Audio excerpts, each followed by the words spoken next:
ಎಂಪಿಗಳಿಗೆ ಹೊಸದಾಗಿ ಗೆದ್ದಿರೋರಿಗೆ ಹಳಬರಿಗೆ ಎಲ್ಲರೂ ಕೂಡ ನಾವು ಕರೆದಿದ್ದೇವೆ. ಹಳಬರನ್ನು ರಾಜ್ಯಸಭಾ ಎಲ್ಲ ಕೂಡ ಕರೆದಿದ್ದೇವೆ.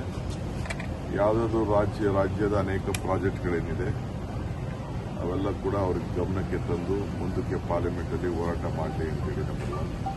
ಎರಡನೇದು ರಾಜಕಾರಣ ಆಯಿತು. ಈಗ ರಾಜ್ಯದ ಅಭಿವೃದ್ಧಿಗೋಸ್ಕರ ರಾಜ್ಯದ ನೆಲ, ಜಲ, ಭಾಷೆ, ಸಂಸ್ಕೃತಿ, ರಾಜ್ಯಕ್ಕೆ ಸಿಗಬೇಕಾದಂಥ ನ್ಯಾಯ, ಅನುದಾನ, ಕೊಟ್ಟ ಮಾತು ಎಲ್ಲ ಕೂಡ ಉಳಿಸ್ಕೊಳ್ಬೇಕು ಅಂತೇಳಿ ಅವರಿಗೆಲ್ಲ ಕೆಲವು ಮಾಹಿತಿಯನ್ನು ಹೊಸಬರಿಗೆಲ್ಲ ಕೆಲವೆಲ್ಲ ಕೊಡ್ತೇವೆ.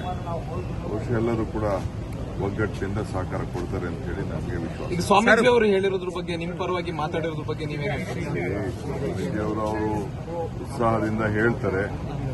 ಅದೆಲ್ಲ ನಾವು ಅಷ್ಟು ಸೀರಿಯಸ್ ಆಗಿ ತಗೊಳ್ತದ ಅಂತ ಇಲ್ಲ. ರಾಜಕಾರಣದಲ್ಲಿ ಕೆಲವೆಲ್ಲ ಮಧ್ಯೆ ಕೆಲವರು ಅಭಿಮಾನಿ ಪೂರ್ವಕವಾಗಿ ಮಾತಾಡಿರ್ತಾರೆ. ನಮ್ಮ ಪಕ್ಷ ಏನ್ ತೀರ್ಮಾನ ಮಾಡ್ತದೆ ಅದಕ್ಕೆ ನಾವೆಲ್ಲ ಬದ್ಧರಾಗಿದ್ದೇವೆ.